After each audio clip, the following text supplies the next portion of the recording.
Right. Welcome to another episode of Different Dadpreneurs. Got a bit of a different one today, which I'm really excited about. I've got Ian Davis on the call today, founder of Cairns Roofing. You're growing busy, growing business, but you're also taking a unique and different path to becoming a dad, which we'll get into today. And I'm really excited to explore because it's something that I don't know much about, becoming a guardian of, potentially adopting, and just taking a different path to what being a dad looks like and means and navigating all that while you're building a business. So, Ian, welcome to the show. Thanks, Fyfe. Thanks for having me on. I'm excited to talk about this because you're right. It is definitely a little bit more unique than some of the other stories. Yeah.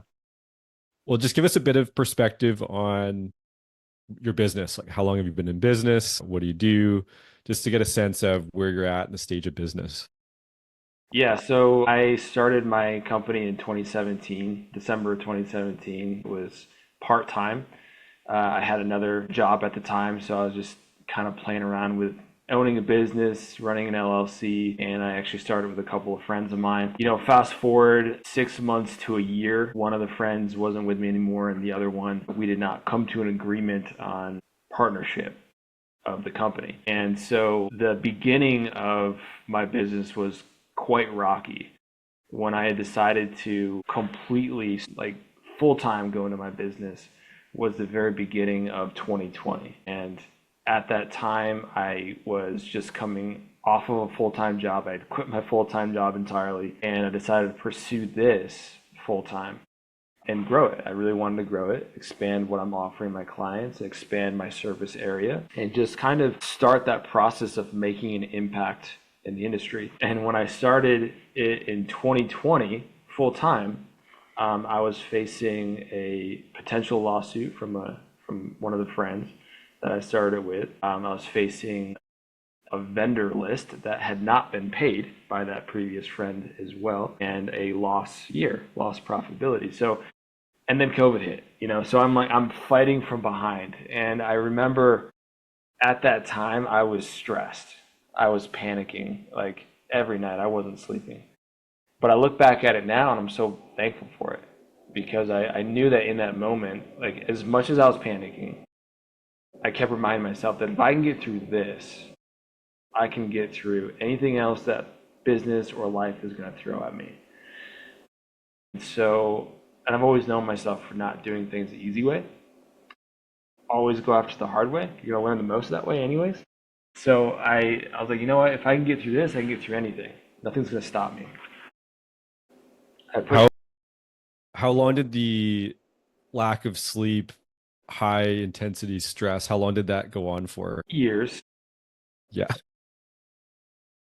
because there is the element of, like, okay, now that I've started this, like, full time, I've committed to it. I can't fail because, like, I'm not paying myself at the time. We were only on one income. It was my wife's income. And I didn't want to fail in front of my wife. I didn't want to fail in front of my friends. I didn't want to fail in front of my family. Despite what I was faced with, I didn't want to fail. So a lot of lack of sleep because 2020 was just the beginning. And then 2021, I had to, again, I'm the only person in my company. We had extremely high material prices because of coming off of COVID, low labor, we had low supply. Demand was high on materials. And so, like, the prices shot up. So now I have to convince people to spend money more than they ever had to before to improve their home and also learn how to run business. And then 2022 came around. And 2021, I actually took a dip in revenue. Focused on profitability, took a dip in revenue, still not paying myself. And so this whole dream is only a reality because my wife had a job and she was supporting us. 2022 comes around and we have, like, unprecedented hailstorms. And at the time, I'm still only doing roof and gutters. Unprecedented hailstorms, and all the manufacturers decided we're going to scale back our production on the really high-end shingles because that's not what got damaged and that's not what insurance is covering. So we need to boost production on the low-end shingles. All the homeowners were like, no, I don't want to deal with this again. I want the high-end shingles. So again, no supply. We had no material again. And so that was a challenge, but I was able to actually double our revenue despite that challenge, still working alone. And it was after that that I actually started to pay myself. And so things finally started turning around 2023. So from 2020 to 2023, no sleep, all stress, all anxiety, panic all the time. But I knew that if I can get through 2020, I can get through anything. Well, if I can get through 2020 and what 2021 brought, I can get through anything. Well, geez, if I can get through the first 3 years that I dealt with, I can get through anything. And now enter trying to grow a business, trying to expand the business, and trying to pursue foster care. Yeah. Tell me a little bit about that, those 3 years, your wife's supporting financially as you're building and getting everything figured out. What was that like knowing that that was the case? Because I think it's not uncommon. And I think there might be just some, yeah, curious to get your thoughts and like what that felt like and how you thought through that. Well, I came to a realization about how people perceive you when you're going through that, when you're starting something and it's not quite working out. Because like everybody has this idea of like Apple was an overnight success. Like all these businesses just like boom out of nowhere, they're successful. And like that is not the case, but how many people actually know that, right? And I don't necessarily come from a household that we're all business owners. You know, I'm kind of paving that way.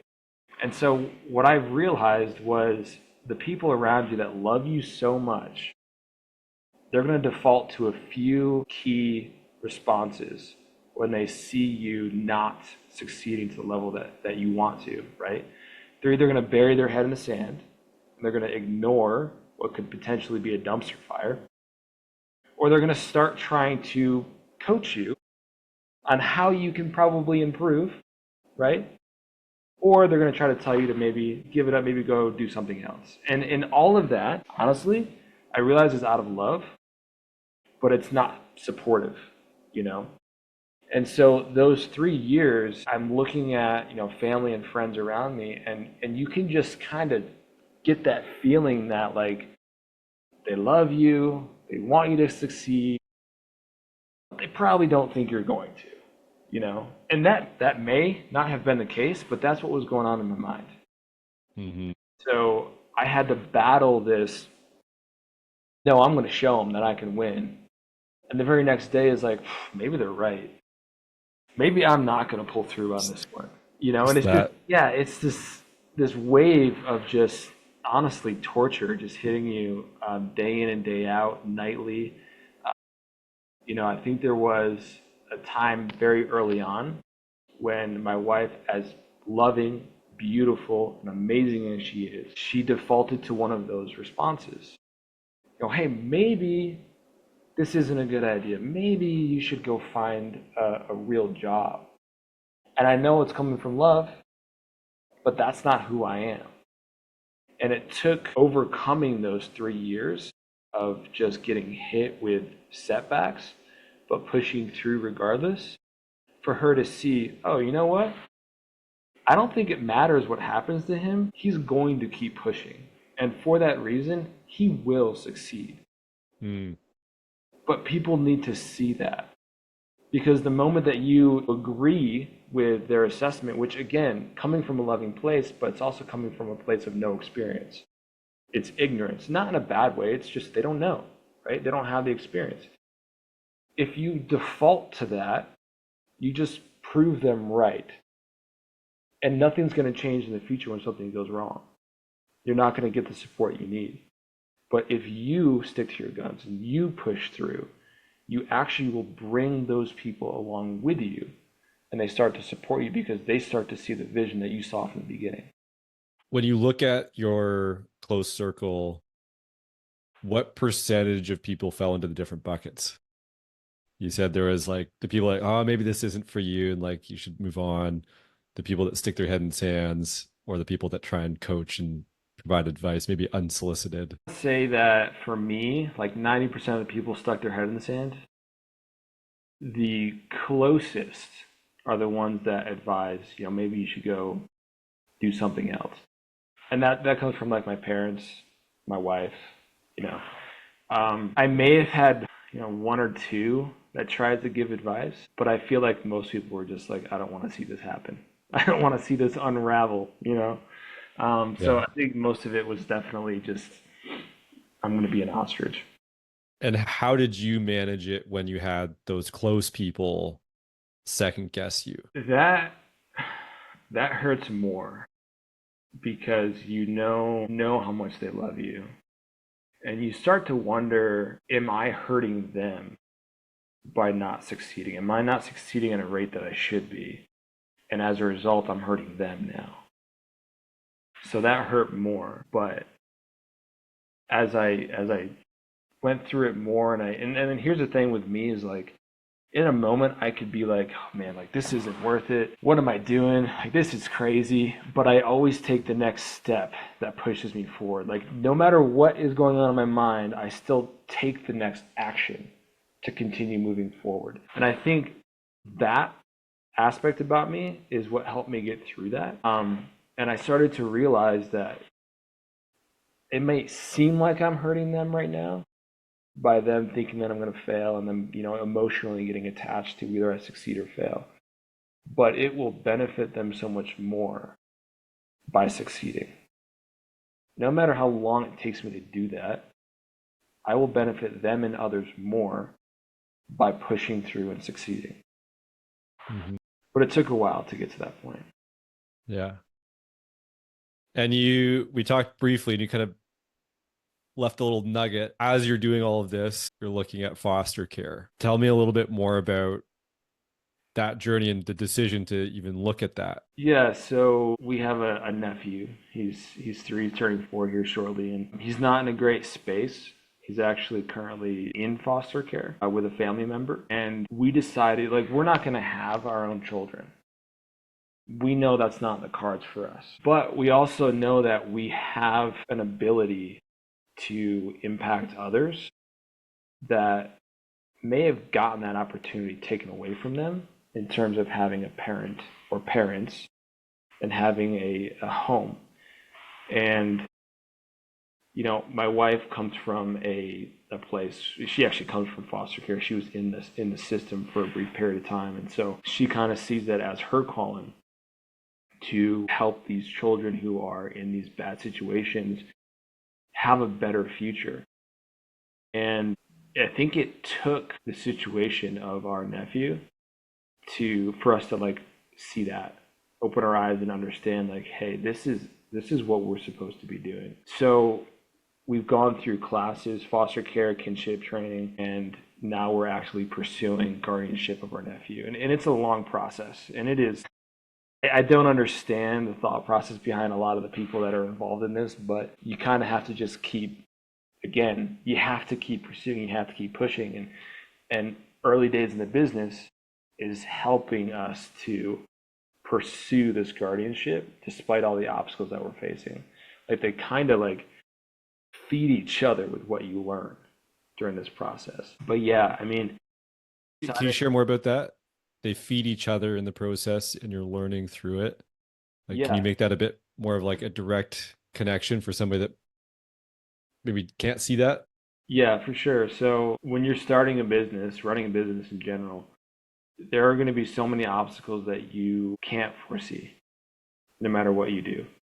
You have to figure out how to overcome them, and you have to be persistent in that. And your persistence is going to be what creates futures for others. For example, as I build my business and I grow my team, every single person that I bring onto my business, I am now contributing to their future. Now let's flip the script and go over to foster care. Here we have a child who has had a lot of his early years, his childhood is getting stripped away. He doesn't have those awesome childhood memories that every child deserves to have.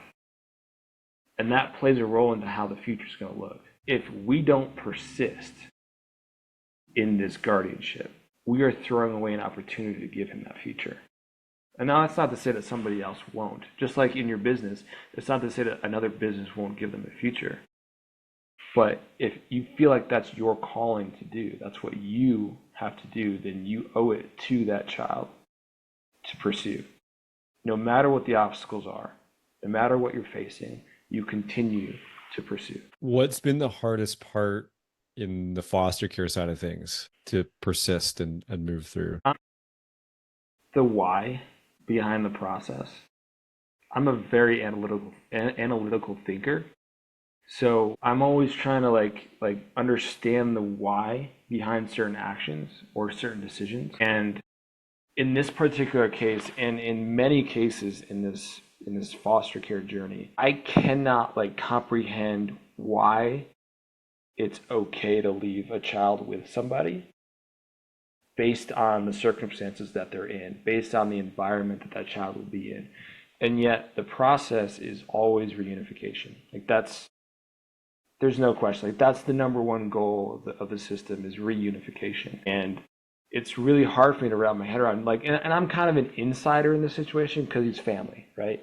So I might know a little bit more about what's going on than even the courts do. But even with what the courts do know, I can't wrap my head around how somebody can support this reunification in this scenario and still go to sleep at night. Mm.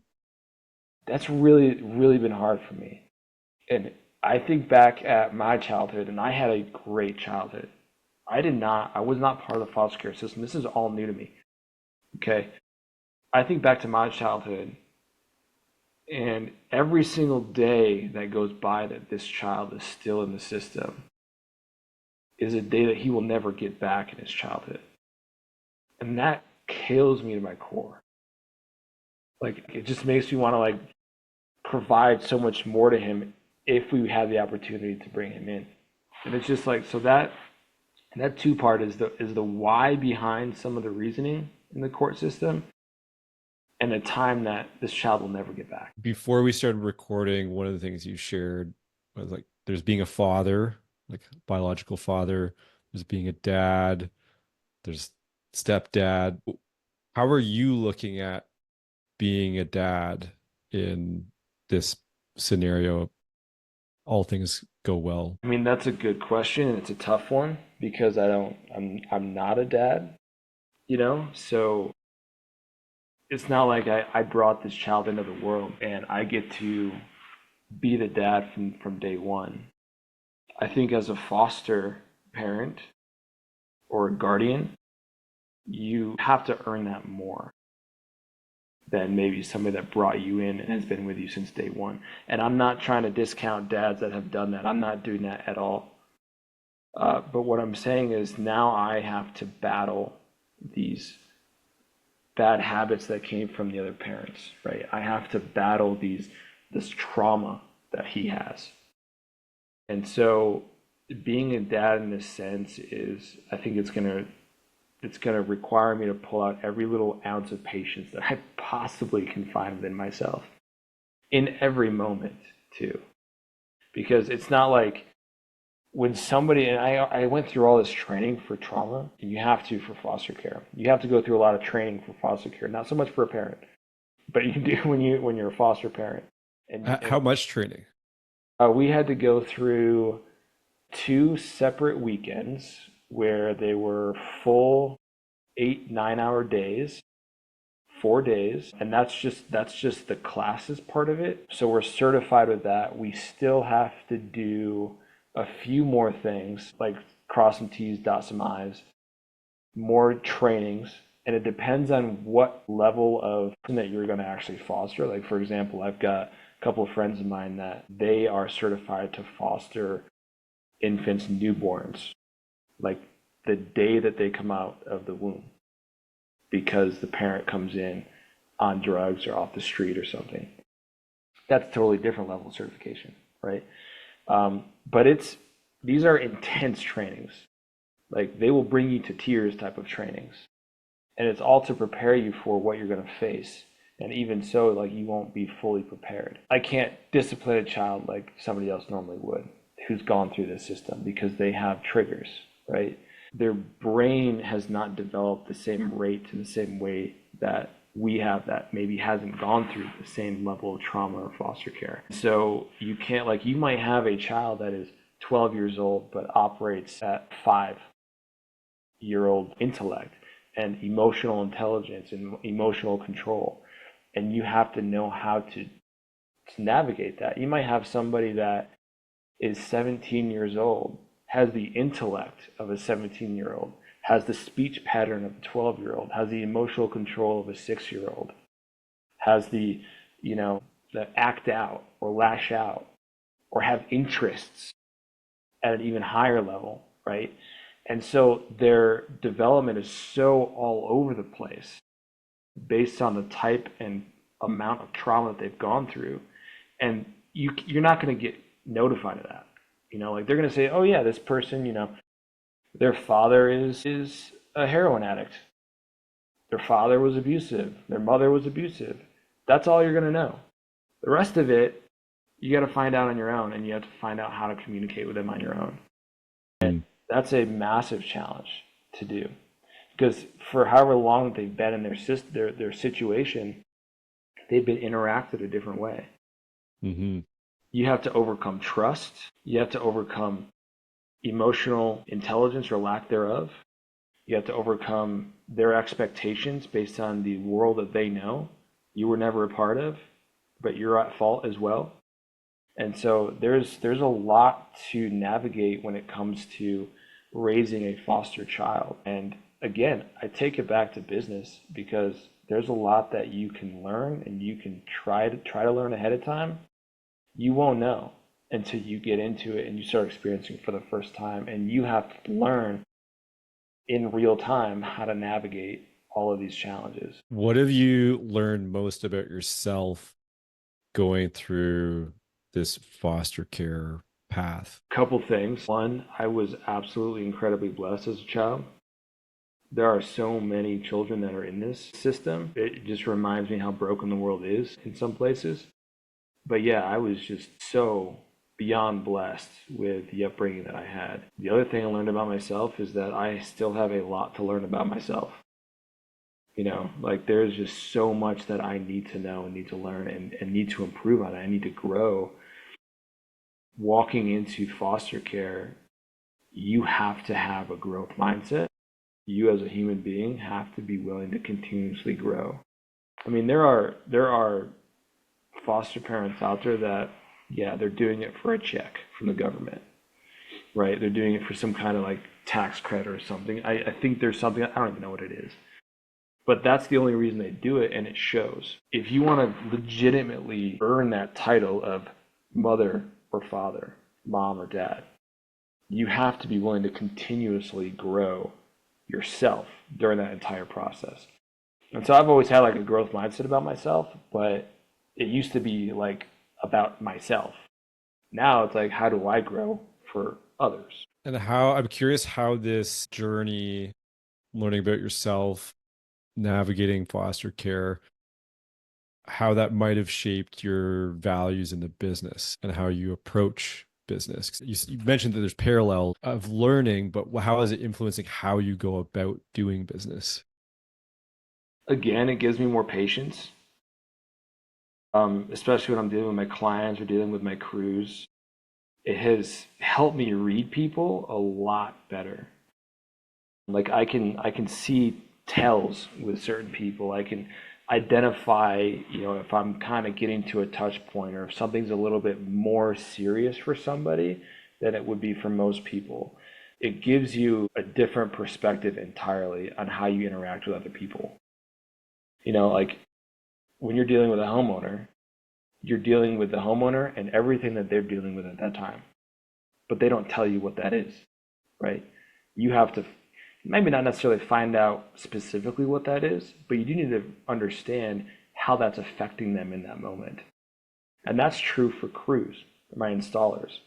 That's true for people that I hire on as team members, right? Every single person that you interact with, you're not getting just them, you're getting everything that they have as well.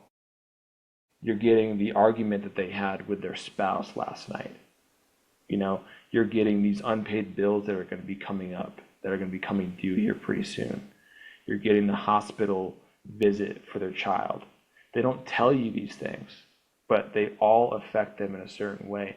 And it's helped me really like take the time to dive into these individuals' lives and see where they're really at and how I need to show up for them at that moment.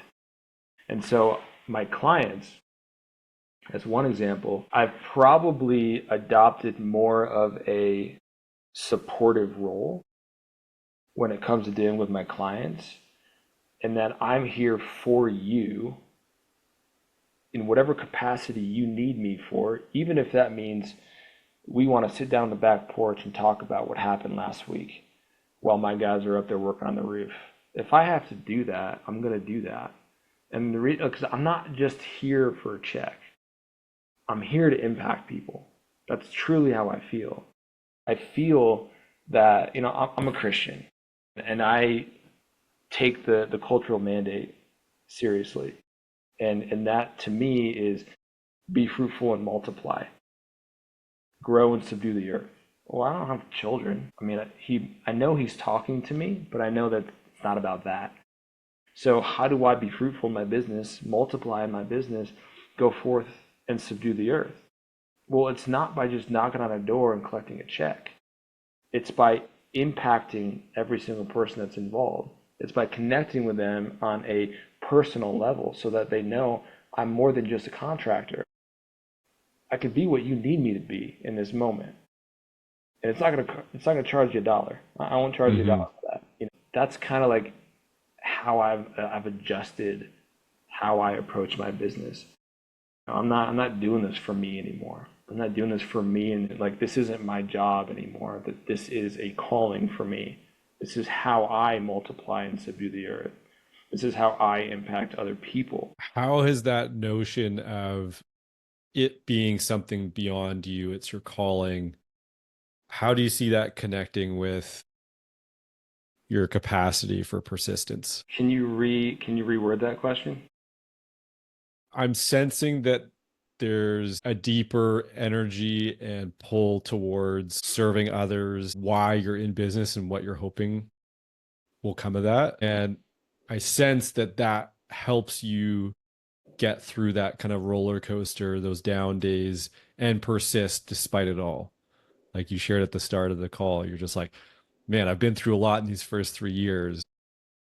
That's Yeah. just a sense that I'm getting. I'm curious what lands for you, and if over those 3 or 4 years, that calling and wanting to serve others has changed and helped you get through. Like, had you not found that calling 2 years in, would you still be in business? Yeah, so good question. I did this little exercise once.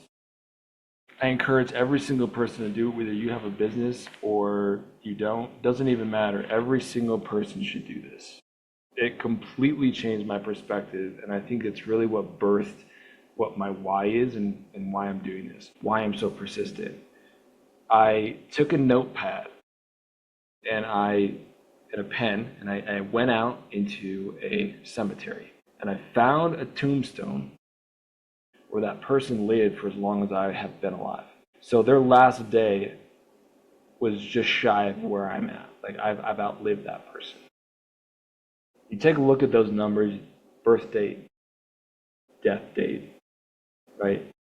But they've got a line in the middle, and that line represents everything that happened in between. I don't know what that person was able to do with their life, with their line, but I know what I can still do with mine. And I don't know how much time I have left. I got this exercise from a friend of mine, and I sat down next to that tombstone, and I wrote a letter to myself from the perspective of my wife. And you can do it from anybody's perspective. I chose from my wife's perspective. This letter was meant to be read by her at my funeral as if I had died today. What would I want her to say about me? I just wrote it out. And I cried a little bit. Tears fell from my face.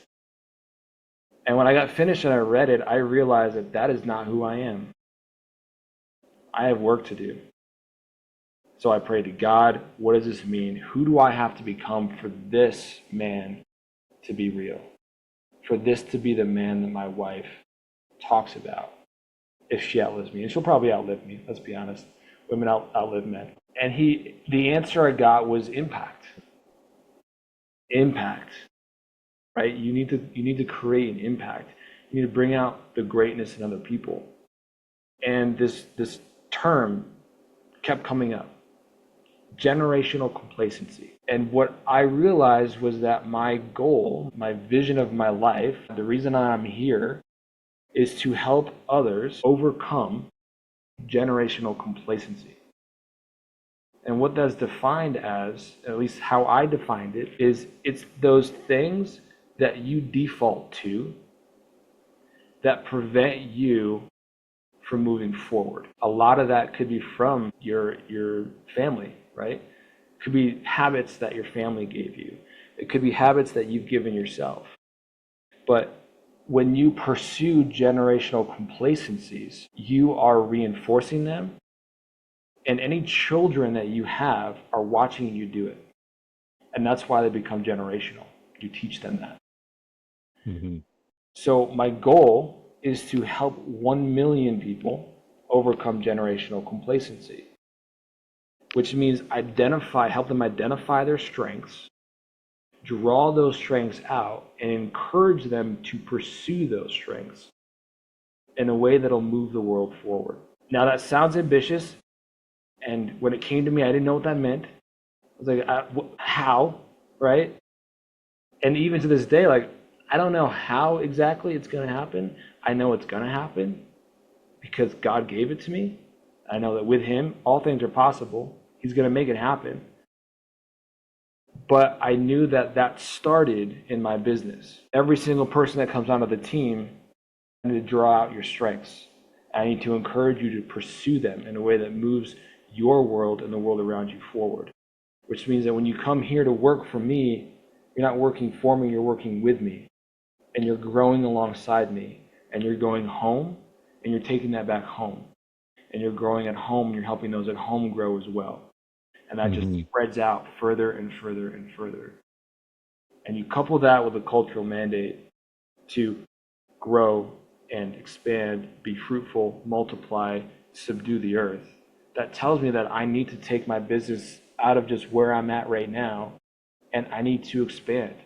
Because if I expand, I bring on more people into my team that I can help overcome generational complacency. I employ more subcontractors, independent contractors for installs. I am in front of more homeowners, and I can help impact them in some way that may get them to or encourage them to overcome their own generational complacencies. And you start to see the domino effect.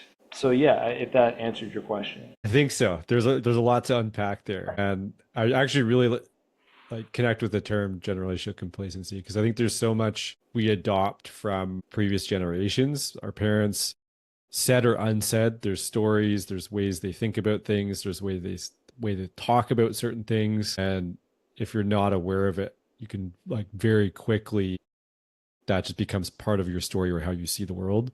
And if you don't understand that that's a mechanism at play, you miss that and it sits in your blind spot. Yeah.